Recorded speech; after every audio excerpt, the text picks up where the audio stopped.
Doctor Anil واتوانی موجود ہیں. ہی از a consultant psychiatrist, اور ہم ان سے پوچھیں گے کہ یہ الزائمر یا ڈیمنشیا کیا ہوتا ہے. السلام علیکم ڈاکٹر صاحب, کیسے ہیں آپ؟ وعلیکم السلام, میں ٹھیک ہوں. ڈاکٹر صاحب, میں چاہوں گی کہ آج بہت ہی ہمارا ایک اہم ٹاپک ہے, اور ہم سب کو یہ موقع ملا کہ آج آپ ہمارے ساتھ موجود ہیں اس وقت اسٹوڈیو میں. ہم جاننا چاہیں گے کہ یہ ڈیمنشیا کیا بیماری ہوتی ہے. بہت بہت شکریہ امبر, آپ کا یہ بہت ہی کارآمد پروگرام ہوگا عوام کی آگاہی کے لیے. ڈیمنشیا ایک ایسی کیفیت کو کہا جاتا ہے جس کی مختلف وجوہات ہوتی ہیں, جس سے انسان کی یادداشت, سوچنے کی صلاحیت اور کام کرنے کی صلاحیت تینوں چیزیں متاثر ہوتی ہیں. جیسے کہ آپ نے بتایا کہ 2023 تک کے فگر میں 55 ملین لوگ اس بیماری میں مبتلا ہو چکے ہیں, اور ہر سال 10 ملین مبتلا ہوتے ہیں. اس کے ساتھ ساتھ یہ دنیا کی 7ویں بڑی وجہ ہے اموات کی. ڈیمنشیا اوور آل ایک سنڈروم ہوتا ہے, اور جس میں 60 سے 70% لوگ الزائمر ڈیزیز میں مبتلا ہوتے ہیں. الزائمر ڈیزیز ہم ایسی کنڈیشن کو کہتے ہیں جس میں دماغ میں ایک پروٹین ہوتا ہے جو کہ ہمارے نیورونز کے اندر اور نیورونز کے باہر ڈپوزٹ ہونا شروع ہو جاتا ہے. اس کی بہت سی وجوہات ہیں جو کہ ہم آگے ڈسکس کریں گے. اوور آل ڈیمنشیا کی وجوہات میں بڑھتی عمر, حالانکہ کہا جاتا ہے کہ 60 سال کی بڑی عمر میں یادداشت عموماً جانا شروع ہو جاتی ہے. ہم لوگ یوزلی ایسے ہی کہتے ہیں. بالکل.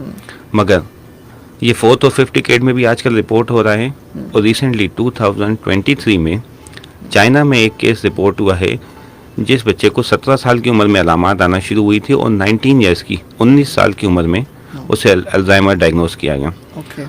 تو وجوہات بہت ہوتی ہیں. اس کے علاوہ بلڈ پریشر کی بیماری, ہائی بلڈ پریشر کی وجہ سے جب دماغ میں بلڈ پریشر زیادہ ہوتا ہے تو کچھ شریانوں میں خون نہیں پہنچ پاتا, تو وہ شریانیں متاثر ہونا شروع ہو جاتی ہیں. شوگر کا کنٹرول نہ ہونا, وزن کا بڑھنا, اسموکنگ, جس میں اس کے علاوہ شراب نوشی, سگریٹ نوشی, اور سب سے اہم جو کہ آج کا اہم ہمارا مسئلہ ہے جس میں ہم زیادہ بات کریں گے, فزیکلی ان ایکٹیو ہونا, سیڈنٹری لائف اسٹائل, یعنی کہ اپنی زندگی میں ایکٹیویٹی کو کم سے کم رکھنا, اور لوگوں سے الگ تھلگ رہنا, خاص طور پہ جس میں ذہنی بیماریوں میں ڈپریشن کا شمار ہوتا ہے. ارلی ایج میں اگر ڈپریشن ہو تو لیٹ ایج میں یہ بہت چانسز ہوتے ہیں کہ لوگوں کی یادداشت متاثر ہونا شروع ہو جائیں. اور یہ کچھ وجوہات تھی ڈپریشن کی. اور اس کے علاوہ اگر ہم علامات کی بات کریں تو ڈیمنشیا کے جو ارلی سائنس ہوتی ہیں جس میں سے ہم چیزیں بھول جاتے ہیں. ہمارے پاس اکثر لوگ آتے ہیں, کہتے ہیں کہ ڈاکٹر صاحب ابو کی یادداشت بڑی اچھی ہے, وہ تو 20 سال پرانی بات ایسے بتاتے ہیں کہ جیسے ابھی ہوئی ہو. دیکھیں, ڈیمنشیا ایک ایسی بیماری ہوتی ہے جو کہ ہماری دماغ کی جو ہارڈ ڈسک ہوتی ہے, میموری ہوتی ہے, اس میں نئی چیزیں یاد نہیں رہتی. بالکل ان کو صبح جو ناشتے میں کھایا ہوگا وہ یاد نہیں ہوگا, مگر آج سے 40 سال پہلے کالج کی کینٹین میں انہوں نے جو چیز کھائی ہوگی, جو اس کلر کے کپڑے پہنے ہوں گے, وہ ان کو یاد ہوں گے. تو یہ ایک بہت ہی ضروری چیز ہے کہ لوگ یہ سمجھیں کہ یادداشت جانے کا مقصد ہوتا ہے کہ آج کی یادداشت, نئی یادداشت چلی جانا, پرانی نہیں ہوتا. مثال کے طور پہ پیشنٹ یہ کمپلین کرتے ہیں کہ بھائی میں نے رات کو کیا کھایا وہ یاد نہیں ہے, آج سے 40 سال پہلے کسی کے ولیمے میں کوئی چیز کھائی تھی وہ یاد ہوتی ہے. تو اس کے علاوہ اپنی چیزیں رکھ کے بھول جانا. اکثر لوگ آتے ہیں وہ یہ کہتے ہیں کہ ہم اپنی چیزیں بھول جاتے ہیں کہ یہ چابیاں کہاں رکھیں. یہ ڈپریشن میں بھی ہوتا ہے. اب ہر کوئی ڈیمنشیا کا مریض نہیں ہوتا. وہ تو ورنہ تو دیکھیں تو میں بھی بہت ساری چیزیں بھول جاتی ہوں, بہت سارے لوگ بھول جاتے ہیں. بالکل, آفس میں کام کرنا, کوئی چیز بھول جائے, باس نے پوچھا تو یاد آیا ہاں وہ کام بھی کرنا تھا. دیکھیں, ایک کلسٹر آف سنڈروم ہوتا ہے, یعنی کہ علامات کا ایک گچھا ہوتا ہے جس کو ہم ملا کے ڈائگنوز کرتے ہیں. ٹھیک ہے. صرف ایسا نہیں ہوتا کہ یادداشت میں کوئی چیز رکھ کے بھول گیا تو مجھے ڈیمنشیا ہو گیا, اور یا کوئی کام کرتے ہوئے ہم بھول جائیں. آج کل ہم ملٹی ٹاسکنگ لوگ ہیں. بالکل. جیسے کہ اب آپ یہاں پہ بیٹھی ہیں تو آپ کے ذہن میں صرف ریکارڈنگ نہیں ہوگی, صحیح بات, آپ کو یہ بھی ہوگا کہ مجھے ایڈورٹیزمنٹ چلانی ہے, مجھے 10 منٹ کے بعد بریک لینا ہے, مجھے یہ سوال پوچھنا ہے, اس کے بعد اس پروگرام کو ایسے چلانا ہے. یہ تو ہم ایک سنگل ٹاسک کریں. اس کے علاوہ آپ کی گھر کی ذمہ داریاں الگ ہوں گی. گھر پہ کوئی والدین ہیں, بچے ہیں, ان کے بارے میں سوچنا. ہم آج کل ملٹی ٹاسکنگ ہو گئے. جب ہم 4 چیزوں میں دھیان لگائیں گے تو ہم ایک بھی چیز اچھی نہیں کر پائیں گے. ینگ ایج اور مڈل ایج میں چیزیں بھولنے کی وجوہات یہ ہوتی ہیں, ہم بہت سارے کام کر رہے ہوتے ہیں اور اپنی کیپیسٹی سے زیادہ کر رہے ہوتے ہیں. اس کے بعد ہم ایگزاسٹ ہو جاتے ہیں تو چیزیں ہم بھول جاتے ہیں. یہ صرف چیزیں بھولنے کے علاوہ جو سب سے اہم چیز ہے کہ لوگ اکثر کہتے ہیں کہ گھر سے جاتے ہیں واپسی میں اپنا راستہ بھول جائیں. اچھا ایسا بھی ہوتا ہے؟ بالکل. یہ تو کافی لیٹ اسٹیج میں ہوتا ہے کہ مسجد گئے گھر کے قریبی مسجد میں, حالانکہ 20 سالوں سے وہاں جا رہے ہیں, واپسی میں آتے آتے بھول گئے کہ بلڈنگ کون سی ہے. اوکے بالکل. ٹھیک ہے. اس کے علاوہ وقت کا اندازہ نہ ہونا, صبح کا پہر ہے, شام کا ہے, رات کا ہے, یہ بھی ایک علامات میں شامل ہوتا ہے. اور روزمرہ کے معاملات میں فیصلہ لینے میں دقت ہونا, صحیح, کہ مجھے یہ کام کرنا ہے یا نہیں کرنا ہے. بات چیت کرنے میں دشواری ہونا, میں آپ سے کیا بات کر رہا ہوں میں کمپریہینڈ ہی نہیں کر پاؤں کہ بھائی مجھے بات کرتے کرتے میں الفاظ ختم ہو جائے, الفاظ ختم ہونا یا ٹریک سے نکل جانا. ٹھیک ہے. اس کے علاوہ میرے قریب و دور کی جو چیزیں ہیں اس کو میں جج نہ کر سکوں, اوکے, جس کو ہم کہتے ہیں مس ججنگ ڈسٹینس آف آبجیکٹ, یعنی کہ کتنا میرے فاصلہ ہے. کتنا فاصلہ ہے. کہ مثال کے طور پہ ایک چھوٹا سا گڑھا آتا ہے, اس کے لیے میں کود کے چلے جاؤں یا نہیں, میں تو اس میں گر جاؤں گا. یادداشت کے علاوہ ایک کلسٹر آف سنڈروم ہوتا ہے جو کہ ڈیمینشیا میں پایا جاتا ہے. بڑھتی عمر کے ساتھ بڑھتا جاتا ہے یہ. اکثر لوگ کہتے ہیں کہ اب ڈاکٹر صاحب یہ تو بڑھتی عمر کے ساتھ یادداشت جاری, ہمیں کیا کرنا چاہیے. مختلف قسم کے سوالات ہوں گے, جیسے شو چلتا رہے گا تو ہم اپنے بالکل سامعین کے جو ہیں سوالات بھی لیتے رہیں گے اور آپ پوچھتی رہیے گا. بالکل ڈاکٹر صاحب. ایک اب میں جاننا چاہوں گی ڈاکٹر صاحب کہ الزائمر کی تشخیص کیسے کی جاتی, اس پہ تھوڑی سی ڈیٹیل بتا دیجیے. دیکھیں, الزائمر ہو یا کسی بھی قسم کا ڈیمینشیا ہو, اس کی تشخیص کے لیے کوئی پریکٹیکلی یہ ہے کہ کچھ نیورو امیجنگ ہوتی ہیں, جیسے مختلف قسم کے MRIs ہوتی ہیں, اسکین ہوتے ہیں, پیٹ اسکین ہوتے ہیں, وہ کیے جاتے ہیں. جیسے کہ اگر ایک اسکین ابھی کیا تو اس کو 3 مہینے یا 6 مہینے میں دوبارہ کر کے دیکھا جاتا ہے کہ کیا چینجز آتی ہیں. جبکہ جو مین ڈائگنوسٹک کرائٹیریا ہے یا جس کو تشخیص کرنے کا جو مین عمل کہیں وہ ہے علامات. وقت کے ساتھ ساتھ علامات میں بگاڑ پیدا ہونا. الزائمر میں ہوتا یہ ہے کہ دماغ کے اندر ایک پروٹین ہوتی ہے, اس کے ڈپوزٹس ہوتے ہیں جو کہ اتنے اسکینز پہ واضح نہیں ہوتے. عموماً یہ ساری جو تشخیص یا ریسرچ کی گئی ہے یہ پوسٹ مارٹم بیس کی گئی.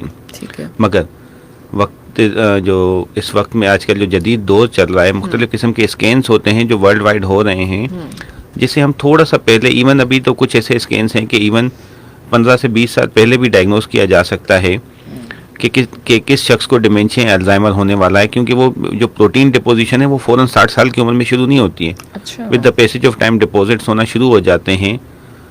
مگر ہمارے ساؤتھ ایسٹ ایشیا میں اس قسم کے ٹیسٹ کی سہولت موجود نہیں ہے, تو ہم یہاں پہ صرف اور صرف علامات کی بیس کے اوپر ہی ڈائگنوز کرتے ہیں کہ کس کو ڈیمینشیا ہے یا نہیں ہے. اس کے علاوہ مختلف قسم کے سائیکولوجیکل ٹولز آتے ہیں, جیسے منی مینٹل اسٹیٹ ایگزامینیشن, جس کو ہم وقتاً فوقتاً اپنے اولڈ ایج کے پیشنٹس پہ کرتے ہیں, تو ہم دیکھتے ہیں کہ وہ روزمرہ کے معاملات بھول تو نہیں رہے, چھوٹے موٹے ڈیسیشن لینے میں ان کو کوئی دقت تو نہیں ہو رہی. ڈیمینشیا ایک کلسٹر آف سنڈروم ہے, صرف یادداشت نہیں جاتی, سمجھنے کی اور سوچنے کی صلاحیت بھی چلی جاتی ہے. اس کے ساتھ ساتھ کام کرنے کی صلاحیتیں بھی متاثر ہوتی ہیں. جب تینوں کوارڈنٹس میں ہمارے پاس پیشنٹ کی ویکنیس آتی ہے تو ہم اس کو ڈائگنوز کرتے ہیں ڈیمینشیا. بالکل. اچھا ڈاکٹر صاحب, جیسے ابھی آپ نے ایک چیز کہی کہ یہ ٹیسٹ پہلے ینگ ایج میں بھی کیا جا سکتا ہے, تو کیا جن کی فیملی ہسٹری میں ہو کہ کسی نہ کسی باپ دادا یا نانا نانی کو ڈیمینشیا ہے, تو کیا ینگ جنریشن کو بھی چیک کیا جا سکتا ہے اس گھر کے؟ دیکھیں, بہت ہی اچھا سوال آپ نے پوچھا. یا اس کو ہم اور اچھے طریقے سے کہیں کہ کیا ہم سب کو کوئی ایسی احتیاطی تدابیر کرنی چاہیے جس سے ہم سب ڈیمینشیا کی بیماری سے بچ سکیں. ڈیمینشیا کی کچھ ایسی چیزیں, ایسی فارمز ہوتی ہیں جن کو ہم ریورس کر سکتے ہیں, جس کی نیوٹریشنل ڈیفیشنسیز ہوتی ہیں. کچھ ایسے وائٹامنس ہوتے ہیں, منرلس ہوتے ہیں جس کی ڈیفیشنسی سے ڈیمینشیا ہوتا ہے, جو کہ ریورسیبل ہوتا ہے, جو کہ ہماری عادتوں کی وجہ سے خراب ہوتے ہیں. ٹھیک ہے. ہم اگر اپنے بلڈ پریشر کو کنٹرول میں رکھیں, شوگر کو کنٹرول میں رکھیں, شراب نوشی کو ترک کیا جائے, کیونکہ شراب نوشی سے وائٹامن بی کمپلیکس اور خاص طور پہ B12 کی ڈیفیشنسی ہوتی ہے, جس سے بھی ڈیمینشیا ہو سکتا ہے, جو کہ ریورسیبل کوز ہے. سگریٹ نوشی ترک کی جائے, اس سے بھی مختلف قسم کے کیمیکلز جو پوائزنس بنتے ہیں وہ ذہن پہ افیکٹ کرتے ہیں. ایک سیڈنٹری لائف اسٹائل سے ہٹ کے ہمیں کم سے کم اپنی فزیکل ایکٹیویٹی ڈیلی کی 30 to 60 منٹس ایک فزیکل ایکٹیویٹی ہونی چاہیے. ہم ایکٹیو ہوں گے تو ہم تندرست و توانا رہیں گے. بالکل. اور ڈاکٹر صاحب, آج کل تو ہم یہ دیکھ رہے ہیں کہ جو ینگ جنریشن ہے, ہم 12-13 سال کے بچوں کو بھی ویپ استعمال کرتے ہوئے دیکھ رہے ہیں. اب ہم یہ سمجھتے ہیں کہ ویپ جو ہے اٹس ادر دین اسموکنگ. شاید تھوڑا سا اس کو بھی کلیئر کر دیجیے گا تاکہ یہ بھی اس سے کنیکٹڈ ہے. جی بالکل, ویپ ادر دین اسموکنگ ہے, کہ ویپ اپنی نسل کی ایک نئی بیماریاں پیدا کرے گا آگے جا کے. پوری دنیا میں ریسرچز ہوئی ہیں, ویپ کے اندر ایک بیٹریز ہوتی ہیں جن کو لیتھیم بیٹریز کہا جاتا ہے, ٹھیک ہے, اور الگ جدید قسم کی دوسری بیٹریز بھی آ گئی ہیں. الٹیمیٹلی وہ جو اسموک پیدا کرتی ہیں تو وہ ہیٹ اپ ہونے کے بعد کرتی ہیں, کیونکہ ان کو چارج کیا جاتا ہے, تو اس سے مختلف قسم کے آئنز ہمارے پھیپھڑوں میں جاتے ہیں, اور اس سے آگے جا کے مختلف قسم کے کینسرز پیدا ہو سکتے ہیں. سوری. تو یہ تمام چیزیں نقصان دہ ہوتی ہیں. ان کے نقصانات اور اثرات ہمیں کچھ وقت کے بعد. ڈاکٹر صاحب آپ پانی پی لیجیے, اور سامعین آپ بھی ہمیں کوئی کال کرنا چاہیں تو آپ ہمیں کال کر سکتے ہیں 021-111-000-105 کے اوپر. جی ڈاکٹر صاحب آپ. بہت شکریہ. دیکھیں, ویپ بھی الٹیمیٹلی جو نقصان دہ ہے, اور یہ کہا جاتا ہے کہ سگریٹ سے زیادہ نقصان دہ ہیں, کیونکہ سگریٹس اتنے سالوں سے استعمال ہو رہا ہے, اس کے اوپر ریسرچز کی ہوئی ہیں, تو یہ اسٹڈیز آ گئی ہیں کہ کس قسم کے کینسرز کر رہا ہے. تو الٹیمیٹلی ویپ اس کا زیادہ نقصان ہے, کیونکہ ہم یہ دیکھا گیا ہے کہ اگر 1 گھنٹے میں اگر ویپ یوز کیا جائے, جو کہ وقتاً فوقتاً یوز ہوتا ہے, تو 1 گھنٹے میں 1 پیکٹ سگریٹ جتنا وہ نکوٹین ہمیں فراہم کرتا ہے, تو اس کے نقصانات بھی اسی قسم کے ہوں گے. ہوتا یہ ہے کہ جب نکوٹین کا یوز ہوتا ہے تو ہمیں ہائی فیز میں چلے جاتے ہیں. جب ہائی فیز میں جاتے ہیں تو ہمیں مزہ آتا ہے, وہ فوراً فیز جیسے ہی لو ہونا شروع ہوتا ہے تو ہم واپس ویپ یوز کرتے ہیں. الٹیمیٹلی یہ ایک عادت بن گئی ہے بچوں کی ویپ کا یوز کرنا, اور مسلسل ہائی فیز میں رہنے کی وجہ سے مختلف قسم کی ذہنی بیماریاں پیدا ہونے لگی ہیں. ہم آج سے اگر 50 سال یا 30 سال پہلے چلے جائیں تو لوگوں کی زندگی میں توازن ہوتا تھا, ان کی سوچنے سمجھنے کی صلاحیتوں میں توازن ہوتا تھا. ایک مسلسل لے میں کام کر رہے ہوتے تھے, پتہ ہے صبح 9 بجے کام پہ جانا ہے, شام 5 بجے آنا ہے, اس کے بعد کوئی ادر جاب نہیں کرنی ہے. صحیح بات ہے. آج ہم نے اپنی ضرورتیں بڑھا دی ہیں, کچھ مہنگائی نے بھی مارا ہے. صحیح بات ہے. ان تمام چیزوں کے ہوتے ہوئے ہم 2 3 کام کر رہے ہوتے ہیں. ان 3 کاموں کو کرنے کے لیے مسلسل ہمیں ہائی فیز میں رہنا پڑتا ہے.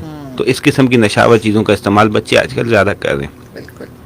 تو الٹیمیٹلی وہ تمام چیزیں جو کہ نوم سے ہمیں ہٹا دیں وہ بیماری پیدا کرتی ہیں. بالکل آپ صحیح کہہ رہے ہیں ڈاکٹر صاحب. آئی تھنک ہم اپنے بچوں کے اوپر بھی, اگر ہم اسکول میں بھی دیکھیں تو ہم اتنا پریشر ڈالتے ہیں اپنے بچوں کے اوپر کہ مجھے لگتا ہے اب ان کو بھی اپنے آپ کو ہر وقت ایکٹیو رکھنے کے لیے وہ شاید اس قسم کی, وہ گھر میں بھی دیکھتے ہیں کہ ان کے بڑے کیا کر رہے ہیں, اس چیز کو فالو بھی کر رہے ہوتے ہیں. اچھا ڈاکٹر صاحب, جب ہم الزائمر کی بات کرتے ہیں تو میں یہ بھی جاننا چاہوں گی کہ اس کا علاج تو جیسے آپ نے بتایا کیا, لیکن بہت سارے لوگ یہ بھی سمجھتے ہیں کہ یہ لا علاج بیماری ہے اور اس کا کوئی علاج موجود نہیں ہے. دیکھیں, لا علاج بیماری نام کی کوئی چیز نہیں ہوتی. ہر بیماری اپنا ایک ٹرینڈ فالو کرتی ہے اور ایک ٹریک پہ چلتی ہے. اس بات میں کوئی شک نہیں کہ یادداشت جو جاتی ہے ایک مسلسل پروسیس ہوتا ہے. ہم جو اگر کوئی بھی لائف اسٹائل موڈیفیکیشن کرتے ہیں تو ہم اس پروسیس کو ڈیلے کرتے ہیں.